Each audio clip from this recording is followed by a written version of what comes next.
First says, "Only my touch keeps her alive." Welcome to the world of science fiction. Comment below where in the world you are watching from today. And if you like this story, don't forget to subscribe. The crash came fast. 1 second, Byron Maddox was flying a solo delivery run over an uncharted sector, and the next, his console exploded in a shower of sparks as a proximity mine tore through his right wing. His modified courier ship, the Iron Nomad, spun out, alarms wailing, cockpit lights strobing red across his face. He barely had time to fire the emergency descent thrusters before the ground, if you could call it that, rushed up and swallowed him. The next thing he knew, he was upside down, strapped into his seat, half frozen inside a shattered cockpit surrounded by nothing but white. Snow and silence. Icy winds whipped across the broken fuselage, slicing through his gear like it wasn't even rated for cold. Whatever this place was, it wasn't on any official chart, and it sure as hell wasn't meant for humans. He dragged himself from the wreckage, one arm cradled against his ribs, pain blooming with every breath. Blood darkened his sleeve, but it was the biting cold that worried him more. The wind cut like knives and his boots were already freezing to the ground. He stumbled toward the only thing on the horizon, a jagged opening in a cliff face that emitted faint mist, like breath in winter. No time to think. He moved. The cave swallowed him with a sudden warmth that nearly buckled his knees. Not real warmth, just a reprieve. Thermal vents, maybe. He pressed deeper, deeper still, until the shrieking wind faded behind crystalline walls of ice and the silence of the cavern settled around him like a shroud. That's when he saw her. She moved from the shadows without a sound, towering and still, her body wrapped in snow-white fur that shimmered like diamond dust under the glowing pillars of icicles that hung from the ceiling. Her limbs were powerful and graceful, more beast than woman at first glance, but her face told another story. Blue lips parted with a soft breath, eyes glowing with a pale crystal hue locked onto his. She was trembling. Not with fear, but with cold. She looked like a statue carved from winter itself, barely standing, her breath visible in thick clouds. Then she spoke, "Don't move, I need your fire." He blinked, unsure if the words were real or if he was already hallucinating from the cold, but then she stepped closer, hesitant, cautious, almost reverent. Her large hands didn't grip him at first. She hovered over him like she feared he'd break. Then when he didn't run, she pressed herself against him, arms sliding around his chest, cheek to his neck. Her body was freezing, so cold it burned, but she sighed like she'd touched heaven. "You're warm," she murmured, almost crying. He should have shoved her off, should have pulled a weapon, but her touch wasn't threatening. It was desperate, and there was no mistaking the way her strength sagged the moment she clung to him, as if whatever was keeping her alive was slipping away. Her weight pulled him to the icy floor. He grunted, more from surprise than discomfort, and found himself cradling a being that shouldn't exist, half frozen, half feral, but clearly alive. "What are you?" he managed through chattering teeth, trying not to flinch at the intense cold leaching into his chest. "I was left here," she whispered, barely audible, eyes closed. "I can't survive long without heat. You're the first human I've seen in years." Byron didn't answer right away. His survival instincts were screaming, but they weren't clear on whether she was the threat or the salvation. Her body was still trembling against him, and he realized something vital. She wasn't just using him. She was dying. "I need to stay close to your core temperature," she added, voice raw, "just for a while." He exhaled a cloud of fog between them. "Then don't waste it talking." She smiled, faint but real, then went quiet. They sat like that for a long time, her arms locked around his torso, his hands slowly thawing against the curve of her back, first softer than he expected, thick with frost. Around them, the cavern walls gleamed with refracted light from natural vents hidden in the mist. It was a place of silent beauty and deadly cold. As sensation returned to his fingers, he allowed himself to process. She was strong, easily twice his mass, with proportions more animal than woman, but she wasn't savage. Everything about her body language screamed control, restraint, pain. She wasn't clinging to him for dominance or power. She was clinging to survive. "Name," he asked eventually. Her glowing eyes opened confused. "Name." "Yes, I'm Byron. You got a name?" She hesitated, then nodded slowly. "Bianca." "Bianca," he repeated. "Pretty ironic considering your whole Ice Queen look." "Irony, that's human." "Yeah, well, so am I mostly." She let out something that might have been a laugh or maybe a choked sob. Either way, she didn't let go. Her breathing was calmer now, slower. The tremors had dulled. She was stabilizing. He could feel the chill radiating off her, slowly lessening, like she was absorbing his heat at a molecular level. "How long have you been down here?" She didn't answer immediately. "Since they left me, since the others died since, I became the last." His brow furrowed. "Others?" "Frostborn," she said, eyes distant. "We were designed for this place, but not for solitude." He didn't understand all of it, but he understood enough. She'd been made, abandoned, and left to die in a prison of ice. Maybe she was dangerous. Maybe he should have left her there. But as her head rested against his chest, the silence returned. And this time it didn't feel empty. It felt shared. Outside, the wind held again, angry and sharp. Inside, she whispered, "Don't let go yet." He didn't, and somewhere deep in the ice, something else stirred, watching. Byron didn't sleep that night. Not because he didn't want to, his body was aching. His ribs throbbed with every breath, and the crash had taken more out of him than he wanted to admit.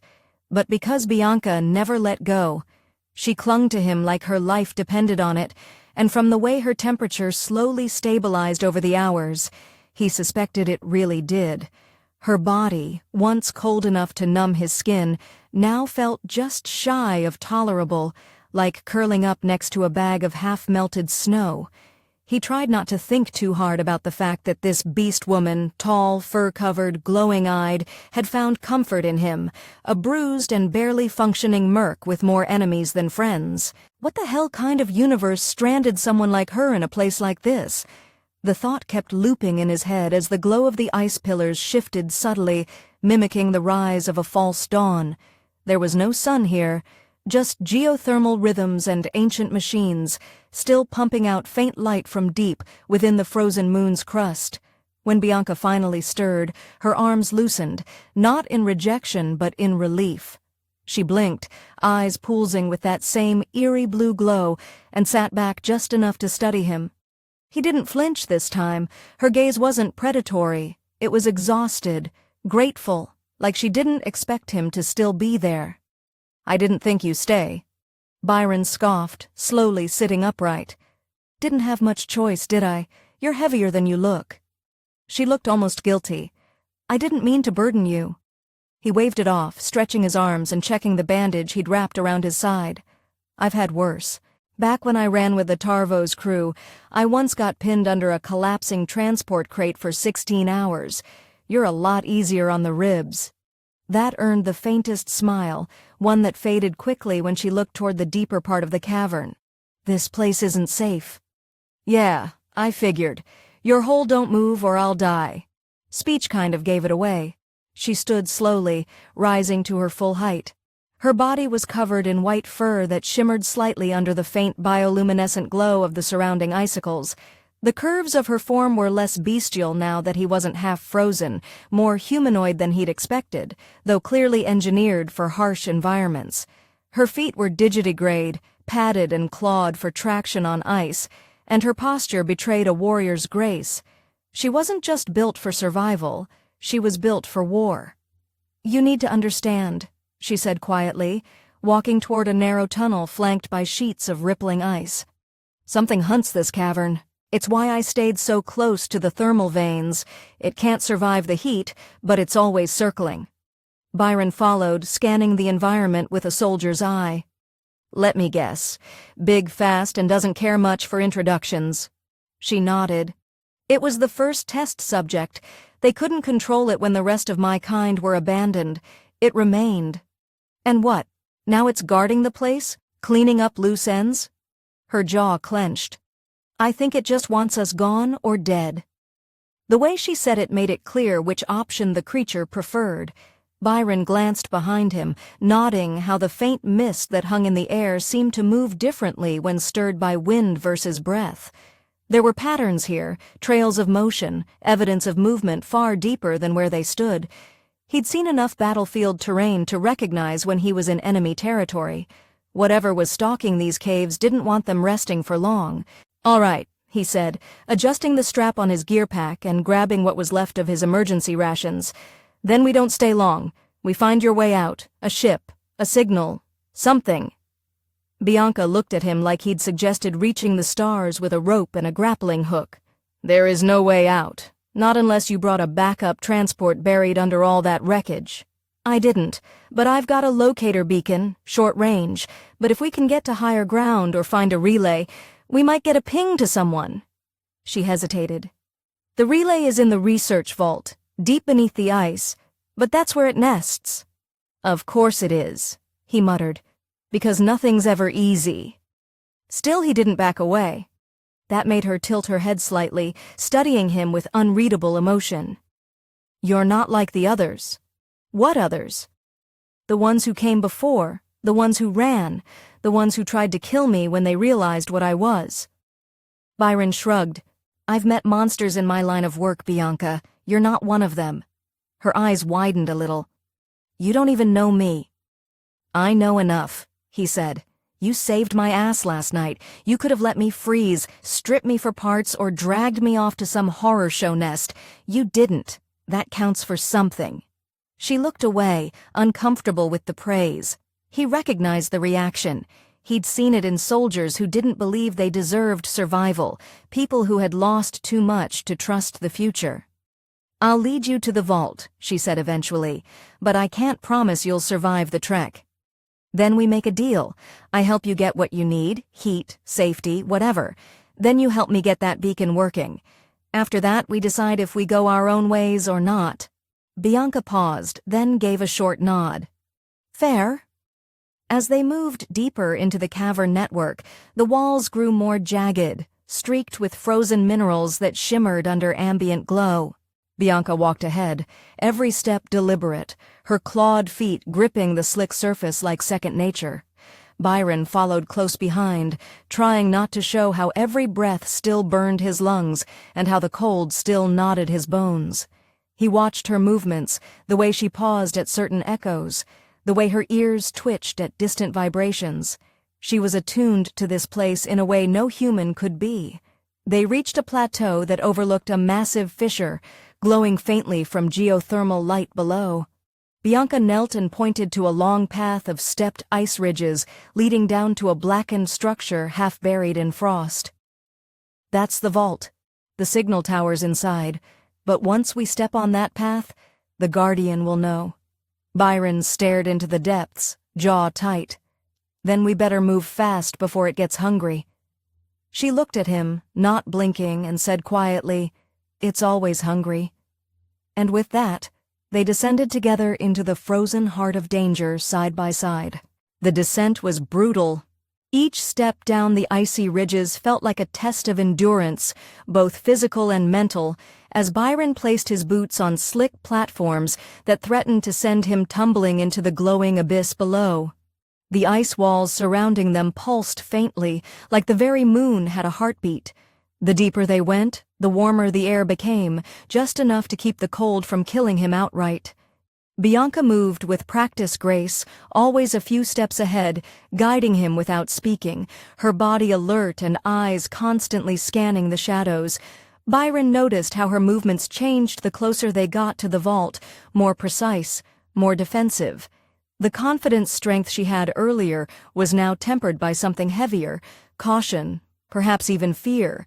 He could see the vault clearly now, nestled in the cavern's lowest point. It was a massive structure of black alloy, half swallowed by time and frost. Lights flickered sporadically on its outer shell, signs that power still lingered within.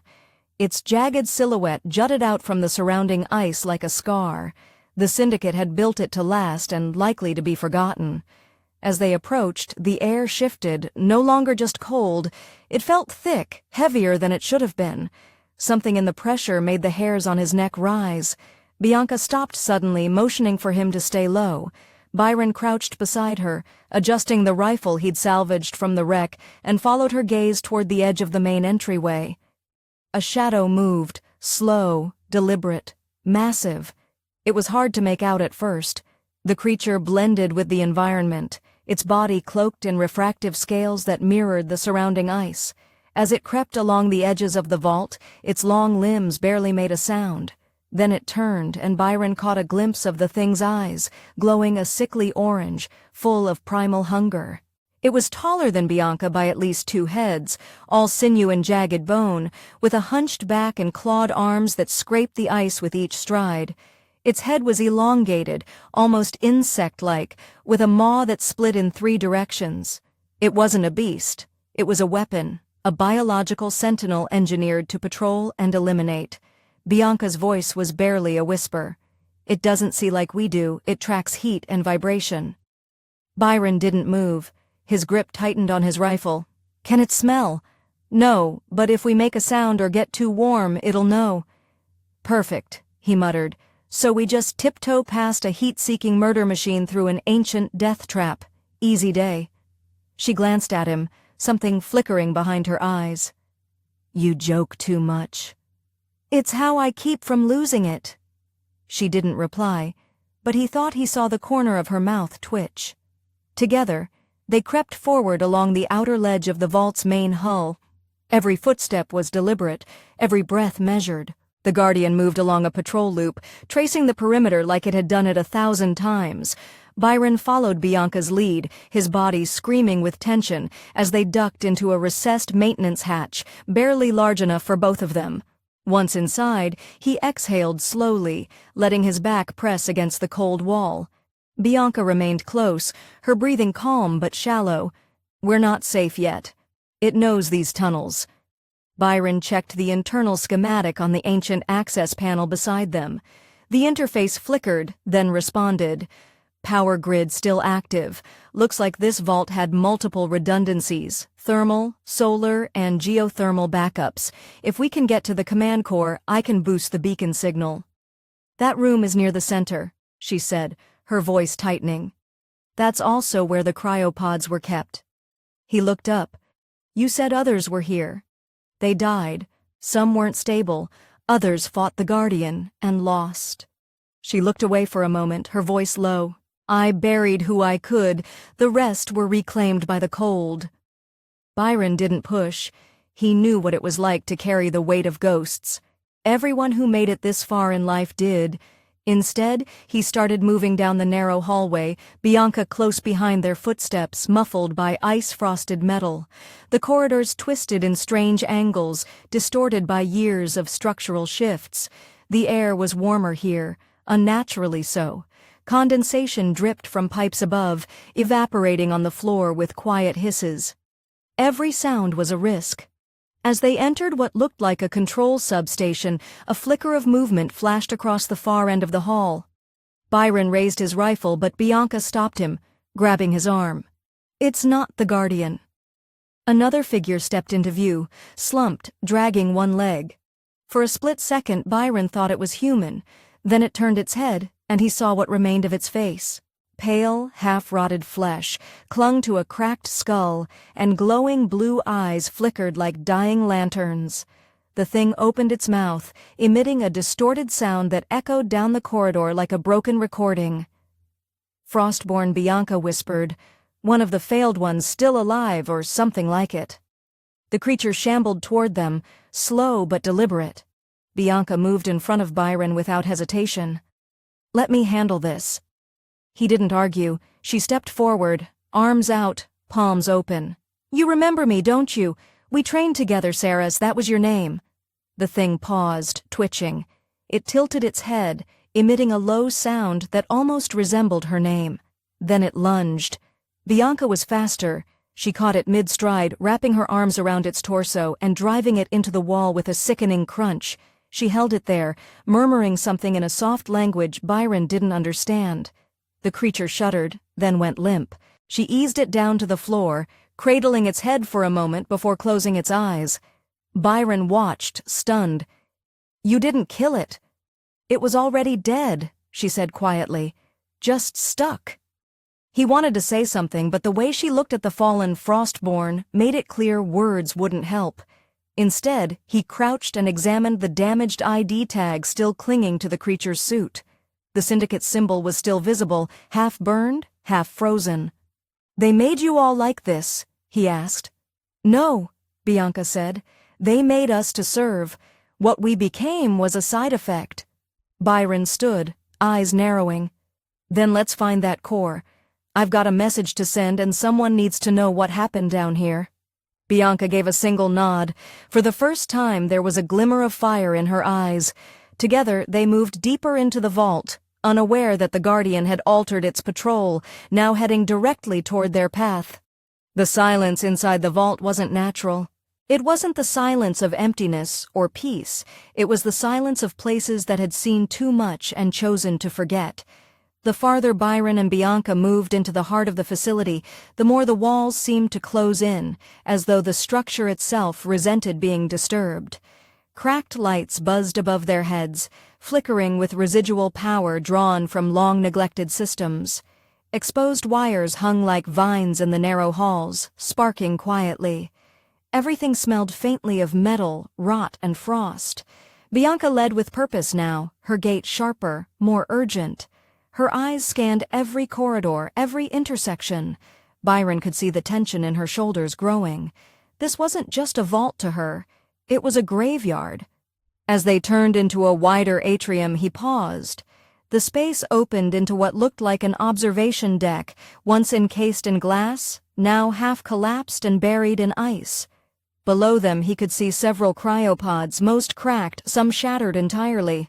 Inside, some of them were twisted remains of what might have once been humanoid forms, now long dead, frozen in positions of anguish or rage. Bianca stopped at the railing, her breath catching. She didn't speak. She didn't need to. Byron understood the weight of what she was seeing. These were her people, her sisters, the rest of the Frostborn. He stepped beside her, not touching her, not offering comfort in words that would fall flat. He just stood with her, letting the quiet speak for them both. After a long pause, she finally whispered, "They never woke up. Some were malfunctioning before stasis. Others, they weren't stable. The scientists didn't care. We were just assets." Byron clenched his jaw, the fury rising in his gut slow and steady. "The Syndicate did this." She nodded. "They called it Project Thermes, a program designed to create frontline cold climate soldiers, living weapons for ice world conquest. We were meant to be bonded to handlers, human ones, emotional conditioning, shared temperature regulation intimacy. They wanted obedience through dependency." "And you?" he asked quietly. "I bonded too well," she said with a bitter smile. "I became unstable without heat. My prototype cycle was considered a failure. They called me too needy, too volatile, so they left me here to die with the rest." Byron looked down at the ruined pods again. "They turned you into a weapon, then punished you for being human." Her gaze shifted toward him, eyes narrowing slightly. "I'm not human." "You're more human than half the people I've met," he muttered, then turned back toward the hallway ahead. "Come on, let's make sure the Syndicate doesn't get to cover this up." They moved through the control wing, passing through broken labs where frozen notes still clung to shattered screens, glass tubes filled with strange organic residues, and long-dead power cells flickering weakly. Byron checked the data pads scattered across desks, quickly scanning logs and files. Most were corrupted, but a few key reports were recoverable. One caught his eye. It was a progress log for Subject Alpha B13 Bianca. He read aloud, "Subject displays heightened emotional response to sustained contact, demonstrates elevated metabolic adaptation, when exposed to male subjects with high core temperature, recommends containment until bonding behaviors can be reprogrammed." Bianca flinched. "I remember that day. I thought I was dying. I was adapting." He met her eyes, voice firm. They tried to rewire you, but you're still here. You outlasted all of them.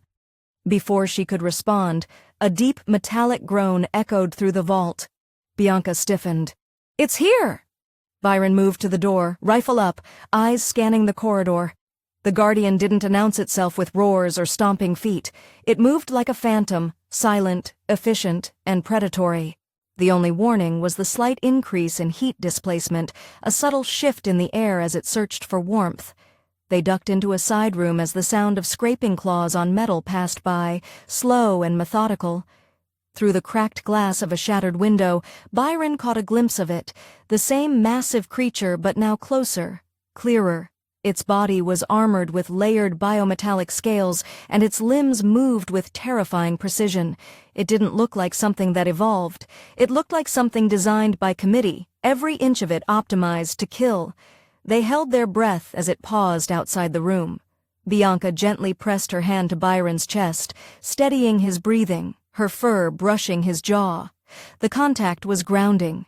Then, without a sound, the Guardian turned and moved on. Once the coast was clear, they continued deeper until they reached a thick, reinforced door, one marked Command Core. Byron approached the control panel, tapping through layers of outdated security protocols. It's password locked, but I can bypass it. Bianca stepped forward. Let me try. He moved aside as she placed her palm on the console. For a moment, nothing happened. Then the panel beeped, lights flickering to green. The door groaned open. He looked at her in surprise. Biometric access. They programmed us to serve, even now at a base. The command core was intact, rows of consoles curved around a central chair, monitors blinking with sluggish life. The main terminal still glowed with a dim interface, and to Byron's relief, the beacon module was present. He moved fast, plugging in his transmitter, fingers flying across the interface to reroute power. He calibrated the signal, overriding the relay's long-range deadlock. After several tense moments, the system began broadcasting. Their signal's out, someone's gonna hear it. Bianca stood at the viewport, watching the Guardian stalk the lower level, packing like it sensed something had changed. They'll come for you, she said, but if they know I'm here, I won't let them take you. He cut in. Not again. She turned to him slowly, eyes soft. Byron, I can't survive without heat, without you. Even if we make it out, I'll never last long on a standard ship. I wasn't built to exist without contact. He stepped closer, voice low. Then stay close, I'll make it work. She didn't reply immediately. Her gaze held his, and then she reached out, pulling him into a slow, deliberate embrace. Her body was cool again, but not painfully so, her internal balance stabilizing from proximity alone. She pressed her forehead against his, breathing in his warmth. You're the first person who didn't treat me like a thing. You're not a thing. You're Bianca, and I'm not leaving without you. But before either could say more, the lights flickered again, this time violently. A warning klaxon sounded, echoing through the vault. The Guardian had found the broadcast signal and was racing toward them. Bianca stepped back, her face hardening. Then we stand together. Byron raised his weapon. We end this now. The klaxon shrieked through the metal corridors like a dying animal, echoing off the icy walls with a rising urgency that made Byron's pulse spike. Lights above them flickered, casting frantic flashes over Bianca's face as she turned toward the control room's doorway, eyes locked onto the direction of the approaching threat. Her fur bristled with anticipation, and her muscles tensed beneath the snow-white coat, as if her body instinctively understood what was coming. Byron stayed beside her, rifle raised, heart pounding with the kind of focus that only came when death was moments away. The air grew denser, thicker with static and heat distortion. The beast was close, and it was no longer stalking. It was charging. The signal beacon pulsed behind them in rhythmic flashes, still active, still broadcasting. If it went down now, all of this would have been for nothing. Bianca moved first, pulling a heavy containment pipe from the wall with a burst of strength and positioning herself near the side of the entryway. Byron took up the opposite angle, crouched and steady, weapon aimed. They had one chance to hit it hard before it entered. If they hesitated even for a second, it would tear through them like tissue. He glanced at her once, just once, and she nodded without words, without drama. That simple nod told him everything he needed to know. They weren't just two survivors anymore. They were partners, bound not by orders or programming, but by choice. The door exploded inward with a metallic scream, shredded open by the Guardian's clawed limbs. It burst through like a machine possessed, moving with horrifying speed despite its size. Byron fired first, a pulse round slamming into the creature's shoulder, sparking off its armored flesh. It barely flinched. Bianca was already moving, swinging the pipe with enough force to dent the wall if it missed. It didn't. The blow struck the beast square in the side of its elongated head, staggering it enough for Byron to empty another burst into the joint beneath its arm. The creature reeled, then roared, not a sound of pain, but of rage. The sound vibrated through the floor, threatening to shake the entire command core loose. It lunged at Bianca, jaws spreading unnaturally wide, and she ducked low, sliding beneath its reach and slamming the pipe into the back of its leg. It dropped to one knee, opening a clear shot. Byron didn't hesitate. He unloaded a focused burst into the creature, exposed back, but the armor was too dense for real damage. The Guardian spun and backhanded him with a sweep of one clawed arm, sending him flying into a control console. The impact knocked the breath from his lungs and fractured the panel behind him, but he stayed conscious, fueled by adrenaline and fury. Bianca bellowed something in her native tongue and threw herself at the beast, tackling it into a nearby support column with a crash that sent sparks raining down around them. Byron groaned, dragging himself up with one arm and gripping his weapon tight. He could see the fight turning against them. The creature was adapting, shifting its body to reduce its heat signature, moving faster with every second. Bianca was holding her own, but even her strength had limits and they were nearing them. He needed a plan fast. His eyes landed on the backup power junction mounted near the ceiling, a fail-safe designed to overload in emergencies. It could deliver a massive thermal discharge if triggered manually, if he could draw the beast close enough. "Bianca," he shouted over the chaos, "get it to the main column." She heard him barely and pivoted mid-grapple, using her legs to shove the Guardian toward the center of the room. The beast resisted, claws raking across her shoulder and sending fur and blood flying, but she didn't slow. She slammed her forehead into its chest, grabbed its arm, and dragged it into position through sheer will. Byron climbed the broken console, forcing himself not to pass out, and yanked the manual override lever from its casing. Sparks flared, and a warning siren screamed as the junction began to glow red hot. Bianca saw the signal, spun away at the last second, and dove behind the central terminal. Byron threw himself off the console just as the overload triggered. The discharge exploded in a wave of heat and kinetic force, filling the room with blinding light and thunder. The Guardian let out a distorted shriek as its adaptive systems failed under the sudden thermal surge. The blast blew out part of the wall and hurled the creature backward into a pile of steel debris. When the light faded, it didn't move. The silence that followed was jagged and hollow, like the room itself was catching its breath.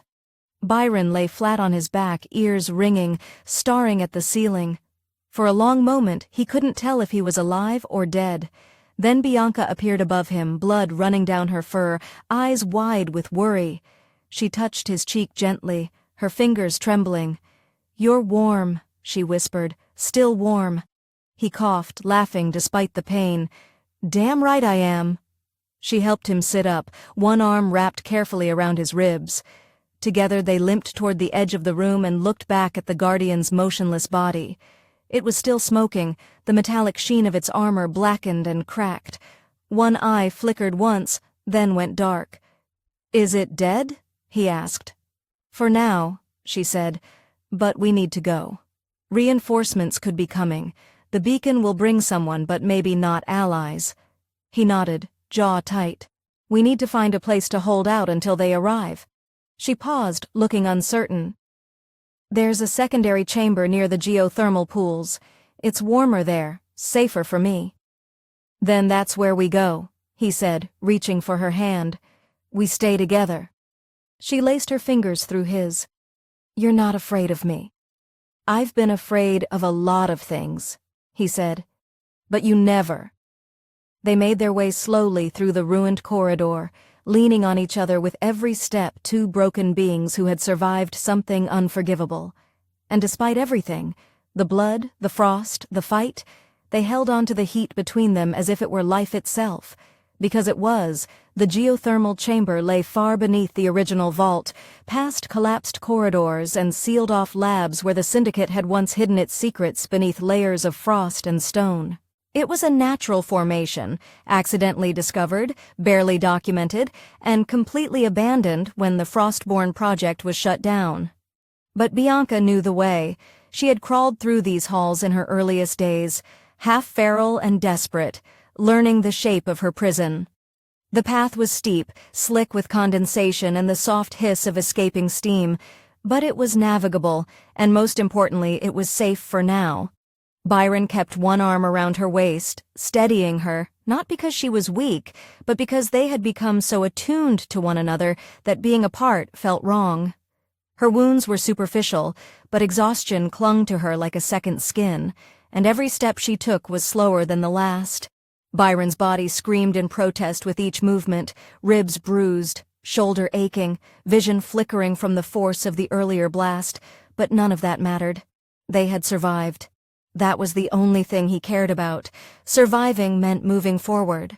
As they reached the entrance to the cavern, a wave of warm air rolled over them like breath from a giant's lungs. The ice ended abruptly, giving way to slick black stone and pools of bubbling water that shimmered with faint bioluminescent colors. Steam curled from cracks in the ground, rising into the air and drifting toward the cavern's high ceiling where it vanished into darkness. The geothermal vents kept this place habitable, barely. To Byron, it was sweltering compared to the rest of the moon. To Bianca, it was sanctuary. She collapsed onto a flat stone near the largest pool, breathing heavily as her first steamed from the sudden shift in temperature. Her eyes closed, not from pain, but from relief. Byron sat beside her, careful not to crowd her, and removed the last of his emergency rations from his pack. He handed her a nutrient bar, and she stared at it for a moment before taking it gently from his hand. "I used to dream about food," she said after a few minutes, voice soft. Real food, not nutrient paste, not liquid meals pumped into a feeding line. I used to imagine a hot meal, a table, and someone sitting across from me who wasn't wearing a lab coat or a weapon. Byron leaned back on his hands, staring into the flickering steam. "You'd hate my cooking. I burn everything that isn't already wrapped in foil." She smiled just a little. "Still sounds better than what I had." They ate in silence for a while, the only sounds the bubbling of the pools and the occasional groan of shifting stone deep beneath them. When they were finished, Bianca stood and peeled off the remnants of her upper armor layer, torn and soaked with blood. Her white fur glistened beneath the heat, her frame lean and powerful, marked by old scars that spoke of years of survival no one should have endured. Byron didn't look away. He didn't ogle her, didn't treat her like a curiosity. He simply watched her like someone, watching something rare and beautiful emerge from the cold. "You're starring," she said, not accusing, just observing. He nodded. "I am." "Does it bother you?" "No," he said honestly. "It amazes me." Bianca turned toward him, stepping close. The heat between them had shifted again, no longer just about temperature, but about presence, about closeness and what it meant. She reached out, fingertips brushing his jaw, her touch cool, but no longer burning. "You really see me?" "I think I've always seen you," he replied, even when I didn't understand what I was looking at. Her lips parted slightly, and for a moment the air between them was still. Then she leaned down slowly and kissed him. Her lips were cold, soft, tasting of ice and silence, but the fire that surged through Byron's chest in that instant was real.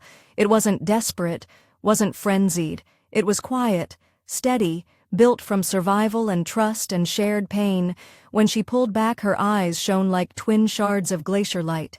"I'm not built for this," she said. Everything about me was designed to serve, to fight, to need, but this isn't programming. He touched her cheek gently. Neither is what I feel for you. She closed her eyes and leaned into his palm. I used to think if I ever made it out, I'd be alone. No one would want something like me. Well, he said, smirking slightly, I've got a thing for snow monsters. She laughed, a real laugh, and it echoed through the cavern, startling a flock of glowing insects from one of the thermal pools. Her joy felt like warmth in itself, and Byron realized how long it had been since he'd heard laughter that didn't carry the weight of sarcasm or pain. He reached for her hand, threading his fingers through hers. They spent the rest of the night there, curled together on the stone, surrounded by steam and heat and silence that no longer felt like death. For the first time since crashing on this cursed moon, Byron didn't dream of escape or survival. He dreamt of her, of a future where they weren't running, where she wasn't hunted, where he wasn't broken, a place with real air, a sky that wasn't made of ice, and a home that didn't echo with old ghosts. But as the hours passed and the geothermal chamber began to cool, a faint alert flickered on Byron's wrist device. His beacon had received a ping. A ship was coming. The signal wasn't strong enough to confirm identity or allegiance, but it was inbound. Someone had heard the call. He woke Bianca gently, whispering her name. She stirred slowly, eyes blinking open as she adjusted to the dimming light. Someone's coming, he said. We've got a visitor. Could be friend. Could be syndicate. Her face darkened with a mention. If it's syndicate, they'll come for me first. They always do. Then we don't let them, he said. We stay together. She rose to her full height, shaking off sleep with a warrior's grace, and looked up toward the cavern's ceiling. Then we make our stand at the surface, together. Byron nodded, his expression calm but resolute. Let's get moving. And with that, they climbed back toward the cold, toward the unknown, toward whatever fate had decided would meet them at the edge of this frozen world. But this time they weren't just surviving. They were choosing each other, choosing to fight side by side no matter what came next. The climb back toward the upper levels of the vault was slower than before, not because their bodies were weaker, though the bruises, burns, and exhaustion lingered, but because now every step carried more weight. It wasn't just about survival anymore. Byron and Bianca weren't escaping something. They were heading toward it together. The heat of the geothermal pools faded as the cold returned, wrapping its fingers around them with cruel familiarity. Steam vanished, replaced once again by glistening frost and brittle air. Their breath returned to visible clouds. The frost crept over the walls like ivy reclaiming its territory, but this time neither of them flinched at it. They had been tempered, hardened by fire and ice alike. As they emerged from the last tunnel and stepped into the upper atrium, Byron paused to check the signal on his wrist device. It was clearer now, stronger. A vessel was in low orbit, not syndicate military, at least not from the frequency codes. It was registered as a private salvage hauler, the Phelan. He frowned, running through the names he remembered from past contracts. It wasn't familiar. That didn't mean it wasn't dangerous. Independent crews were unpredictable, often loyal to the highest bidder. Syndicate credits went far in the black market salvage world. He showed Bianca the data. Ship's real, civilian registry, but anyone can fake that. Bianca read the display carefully, her glowing eyes scanning each code. They'll come in fast if they think there's a claim to be made. This moon's not on any official map, but a salvage crew would know how to track anomalous distress signals. They won't expect survivors, and if they see me. Byron nodded grimly. We don't let them see you, not at first. I'll handle the contact. You stay close, hidden. I'm not afraid of them, she said, voice steady. I know, but I've been around their kind. Greedy, curious. The worst kind of threat is the one that smiles while it's aiming a scanner at your back. Bianca didn't argue. She followed him through the fractured corridors, past the body of the Guardian, now cold and stiff, already partially reclaimed by the ice, and toward the old landing pad at the surface. The airlock groaned open at their approach, forced by Byron's patched override from the core. The outside world greeted them with a vicious wind, biting and loud, sweeping across a cracked and cratered tundra under a swirling sky of clouds and auroras. The sun here never rose, not properly, but its dim light pushed faint colors across the horizon. They stood together in the shadows of the ruined outpost, watching as a speck of light descended from the heavens and grew into a vessel. The Phthalon was old, patched with mismatched hull plating and noisy retro thrusters, but it was armed. Byron could see the belly guns and turret mounts, not military grade, but enough to intimidate a crew of scavengers or fend off wildlife. It hovered low for a moment before landing, kicking up a cloud of snow and vapor. The ramp extended with a mechanical whine. 3 figures descended, 2 human, 1 a tall humanoid in a reinforced exosuit. Byron kept his rifle lowered but ready. He stepped forward into the open while Bianca hung back in the shadows near a broken cargo crate. The leader of the trio, a short, sharp-eyed woman with a shaved scalp and a scar running from jaw to neck, lifted a hand.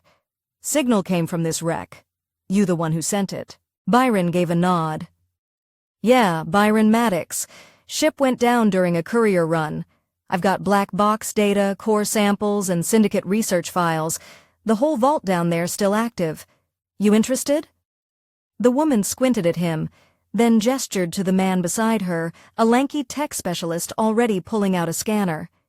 "Depends. We pick up some wild heat signatures, something unnatural. What else is down there?" Byron didn't flinch. The vault was housing experimental biotech. Most of it's dead. The place is unstable, probably won't survive another season of frost shifts. "Convenience," she muttered. "You alone." He hesitated just enough for her to catch it mostly. That was all she needed. Her gaze shifted and she signaled the exosuited figure, who immediately turned and swept the area with a thermal scanner. The device beeped once, then again louder. Byron cursed and moved quickly. "She's not a threat," he barked, raising both hands. "She's not syndicate. She was one of their prisoners." But it was too late. The suit's occupant pivoted and raised its weapon just as Bianca stepped into view, her eyes glowing and posture tense. The scanner whined sharply as it read her body's unique energy signature. The crew's weapons rose in unison. "She's not human," the leader snapped. "What is that thing?" "I said she's not a threat," Byron repeated, stepping in front of Bianca without hesitation. "She's with me.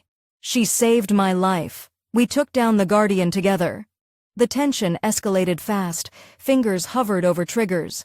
The tech read something from his scanner and looked alarmed, her body's cycling heat like a reactor. "That's not natural. She's a weapon." Bianca stayed still, her hands open. She didn't snarl, didn't attack. She didn't need to. Her presence was enough to make the crew uncomfortable. Byron took a deep breath and locked eyes with the leader. "You want the vault? The data. You want to pick the bones of a syndicate experiment. Fine, but she comes with me. You don't get a say in that." "She's property," the woman spat.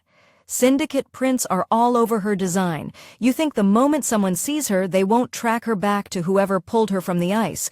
You're walking around with a bounty target and don't even know it." "I know," he said. "I don't care." The woman sneered.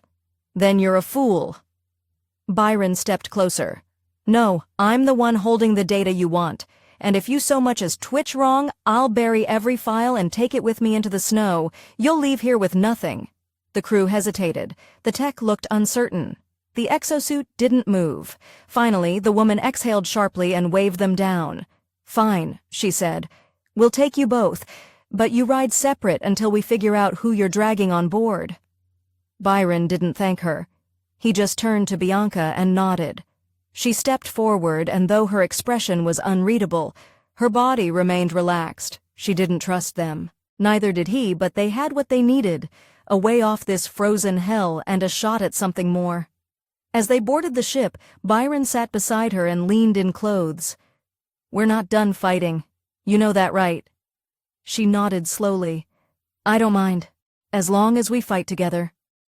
And when the Thalon lifted from the ice, leaving the shattered vault behind, the sky above them shimmered with cold light.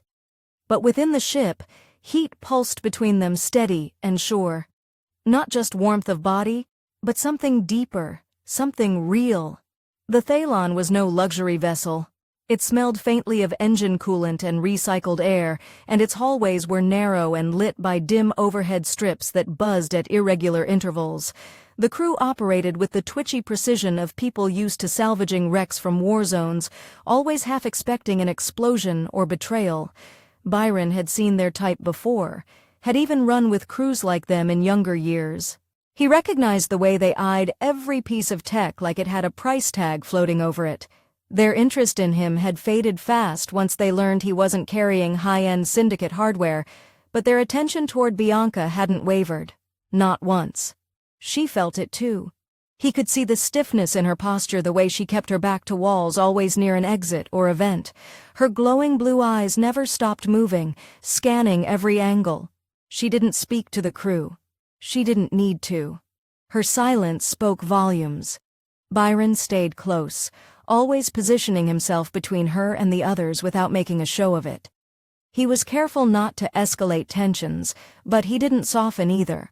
They were being tolerated, not welcomed. The ship's captain, Captain Jessica Karn, had made that clear when she gave them their temporary quarters. A storage compartment cleared of crates and fitted with 2 sleeping pads. No locks on the doors, no privacy, just a message, behave, or you'll both be spaced. Byron didn't blame her. Salvagers had little loyalty to anything except their next payday, and if syndicate trackers came sniffing around, Bianca was worth far more dead than alive. Still, there was one small mercy. The ship's thermal control system was adaptable. Byron rerouted heat from the engine ducts into their compartment, creating a zone Bianca could tolerate. The recycled warmth wasn't perfect, but it kept her stable, her fur losing that brittle edge, her trembling gone. She pressed her back to the warm panel and exhaled deeply, eyes closing for the first time in hours. "They think I'm a bomb," she murmured. "You're worse," Byron said, kneeling beside her with a faint smile. "You're a mystery. People hate what they can't understand." She opened her eyes, studying him. "And you do?" He shook his head. "No, I hate cowards. You're not one of them." She shifted closer, resting her hand lightly on his forearm. "You should have left me. You had your chance. You could have gone home." "Home?" He gave a humorless chuckle. "I haven't had a home since I left Earth. Just ships and stations and people pretending not to be alone." Her grip on his arm tightened. "Then make your home here with me." He didn't answer with words. Instead, he moved in and kissed her, not the desperate kiss of their geothermal shelter, but something steadier, deeper. Her lips were cold as ever, but her body pressed into his with warmth that had nothing to do with temperature. When they pulled apart, her eyes glowed a little brighter, and for the first time since boarding the Thalon, she smiled without pain behind it. They stayed like that for a long time, curled beside the warm panel, letting the silence settle. It wasn't until the intercom buzzed that the tension returned. Byron rose and hit the switch. Captain Karn's voice came through, clipped and terse. "Byron gets to the forward hold now." He didn't like the tone. Something had shifted. He motioned for Bianca to stay back and grabbed his weapon before heading out. When he arrived, the hold was crowded with gear and crates, but Karn was front and center, flanked by her tech specialist and the exosuit operator. She tossed a data slate at him without preamble. He caught it and scanned the report, and felt his blood run cold. "They pinged your beacon transmission," she said flatly. "Syndicates flagged the signal. Their claim record traces it to an active black site. Your frozen girlfriend's officially listed as property under Project Thermes." Byron looked up, jaw tight. "You planning to sell her?" "I'm planning to survive, and so are you if you've got a shred of sense. The syndicate doesn't make polite offers. If we don't hand her over, they'll come with a gunship and tear us apart for harboring stolen assets." "She's not stolen," he snapped. "She's alive. She's not a damn crate of weapons-grade scrap." Karn's expression didn't change. "That doesn't matter. What matters is they'll come, fast and hot. The tech added nervously, "We've got maybe 8 hours before their scout signal breaches orbit. Then it's over." Byron's mind raced. Options were limited. The Thalen wasn't equipped for a dogfight, and they had no allies nearby. He could feel the others watching him, waiting for a decision that would either doom them or save them. Finally, he spoke. "Jettison us." Karn blinked. "Excuse me, take one of your shuttles. Give me a pod. We'll drop. You go dark, change course, head for an unlisted port. If the Syndicate comes, they'll only see a signal leading to an empty hold. They won't find her." Karn hesitated. "That's a death sentence." "I've survived worse," Byron said. "And what about her? She can't live without." "She'll have me." There was silence, a long, sharp pause where everyone weighed the insanity of it. Then slowly Karn nodded. "You've got 4 hours. After that, I'm gone, with or without you." Back in their compartment, Byron relayed the plan. Bianca didn't argue. She just nodded once and began preparing. Her loyalty wasn't the blind obedience of programming. It was choice, raw and honest. She would follow him, not because she had to, but because he had proven himself worthy of that trust. They loaded into the shuttle quietly, just the two of them with barely enough supplies to last a week. As the pod detached and began its descent toward a nearby ice moon, smaller, colder, but uninhabited, Byron sat beside her and adjusted the heat core embedded in the wall. The pod would be tight, uncomfortable, but survivable. "We'll be ghosts," he said. "They won't find us if we stay low." And when they stopped looking, she asked. He looked at her, his voice calm. "Then we build something new." The stars outside the viewport blurred as the pod hit atmosphere. Bianca leaned her head against his shoulder, her breath steady. Byron reached out and took her hand, and together they braced for the impact, not of the landing, but of the life they were choosing. One not written by Syndicate scientists, one not defined by fear, one where love, once buried in frost, was finally beginning to thaw. The impact was hard enough to rattle Byron's bones, but the pod held. Metal screamed against ice as the shuttle carved a trench across the moon's frozen surface, the emergency retro thrusters struggling to slow the descent. The internal lights flickered, then stabilized. Steam hissed from the vents as the atmosphere regulators kicked in. They were alive, and more importantly, the pod was intact. He looked across at Bianca, who was already unclipping her restraints, her body moving with practiced calm. Her glowing eyes met his, and she offered a slow, steady nod. No panic, no doubt, just focus. Byron leaned forward and activated the outer sensors. The readouts confirmed what he'd hoped. No immediate pursuit signals, no Syndicate scans sweeping the area. For now, they were invisible, buried under a veil of snow and atmospheric interference. The pod's internal systems were drawing heat from the compact reactor core, enough to keep them both stable. The artificial warmth filled the cramped chamber, and already condensation was forming along the ceiling panels. He wiped a sleeve across Horn for survival. No wasted energy, no hesitation. But there was more to it.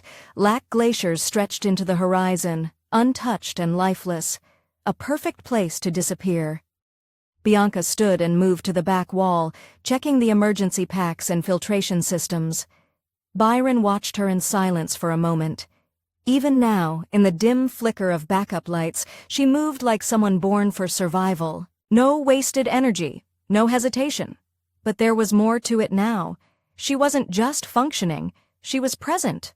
Her movements had purpose, and that purpose was no longer simply staying alive, it was staying with him. "Heat core stable," she said without turning. "We can hold out here for days if needed, maybe longer if we ration power." Byron nodded. "Won't need that long. Karn's crew will reroute Syndicate attention away from us. They'll sweep the wrong moon, follow a ghost trail." Bianca looked over her shoulder and after. He moved toward her, resting a hand on the pod's support beam. "We wait, just until we're sure they've moved on. Then we find something new, a place where no one's looking to buy or sell us." She stepped closer, her presence filling the small space with calm heat. "There's no world like that, Byron. Not for me."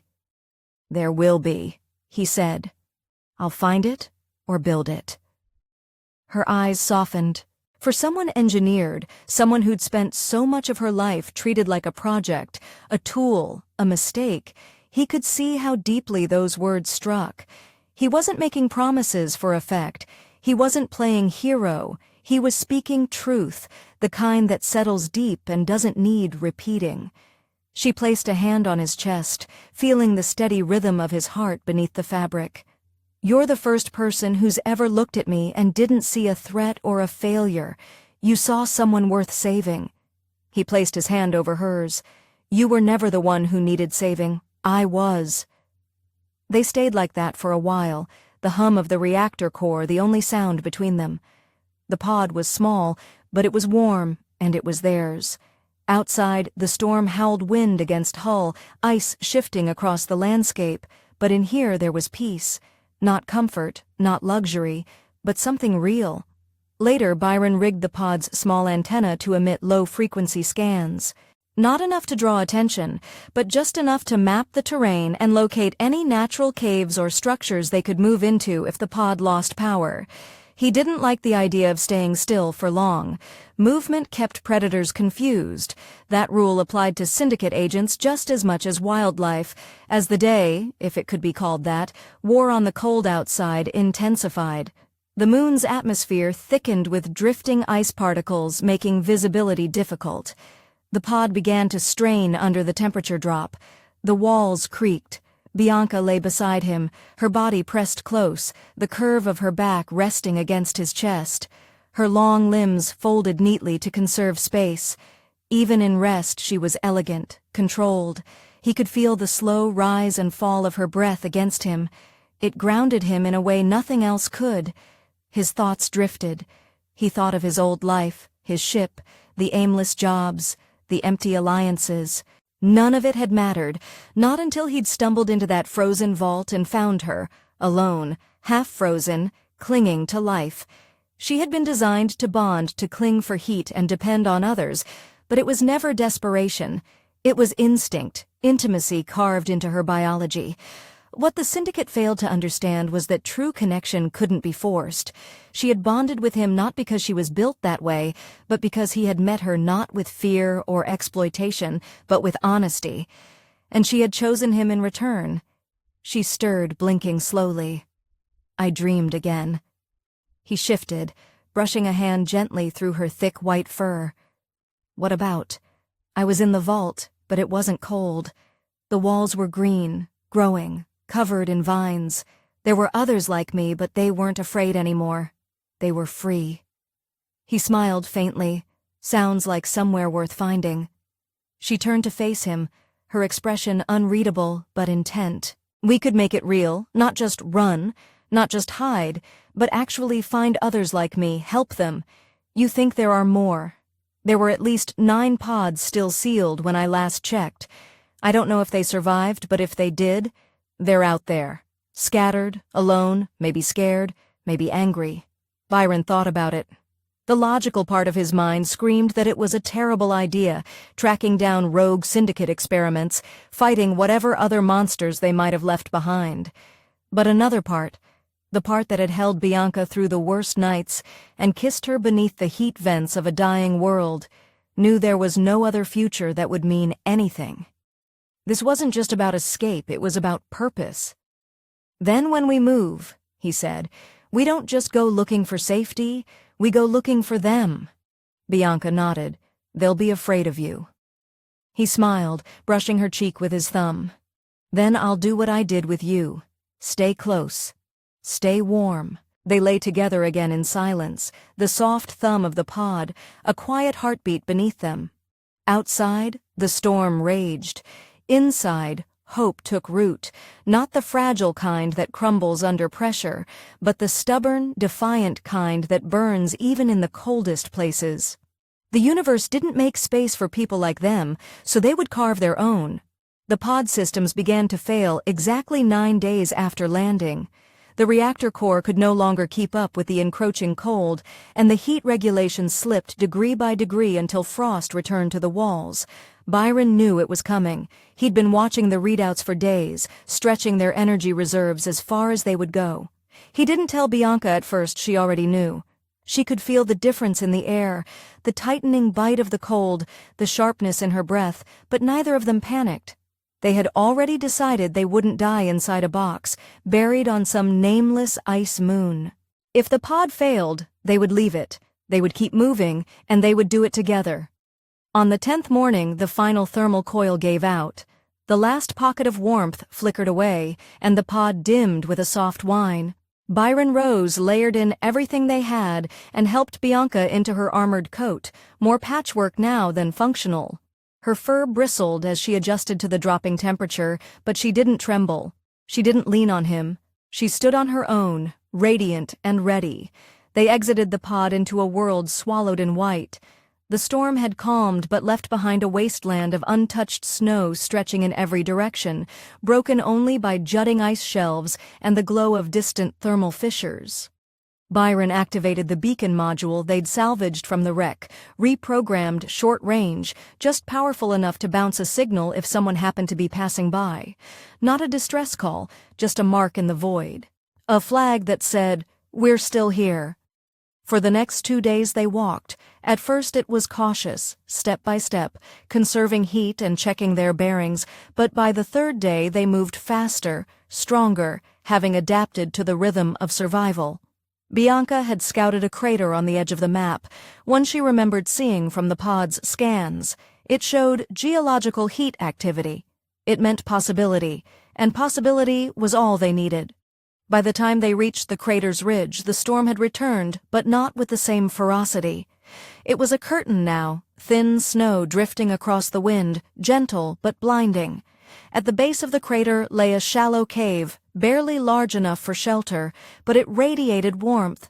Not enough to live in forever, but enough to survive long enough for the next move. They settled inside exhausted bodies pressed close under thermal blankets, with a makeshift coil rig heating the stone beneath them. For the first time in days they spoke not about danger or syndicate threats or heat reserves. They spoke about after. "I don't want to hide anymore," Bianca said, her head resting against his chest, her voice low and calm. "I want to find them, the others, not for revenge, not even for justice, just so they know they weren't made to die alone." Byron ran his fingers through the fur at her neck, gentle and slow. "And when we find them, then what? Then we make a place for us, a place no one else controls, a home that's warm because we made it that way." He closed his eyes and let those words settle deep. After all the years of wandering, of scraping for meaning in a galaxy that only ever offered contracts and betrayals, he had never once believed in the idea of home, but now he did, because home wasn't a place. It was a decision. It was her. The next morning the sky opened. Byron stepped out of the cave and looked up, blinking against the glare. For the first time since they landed, the clouds had parted, revealing a pale blue sky lit by the distant star their moon circled. The light reflected off the ice in crystalline bursts. It was still cold, still dangerous, but beautiful in a way he hadn't expected, and then he heard the hum. It was faint, distant, and mechanical. He turned, eyes narrowing, and saw it just on the horizon. A ship, small, sleek, cutting through the atmosphere like a knife through frost. Not syndicate, too elegant, no weapons bristling from its hull. A courier maybe, or a long-range scout.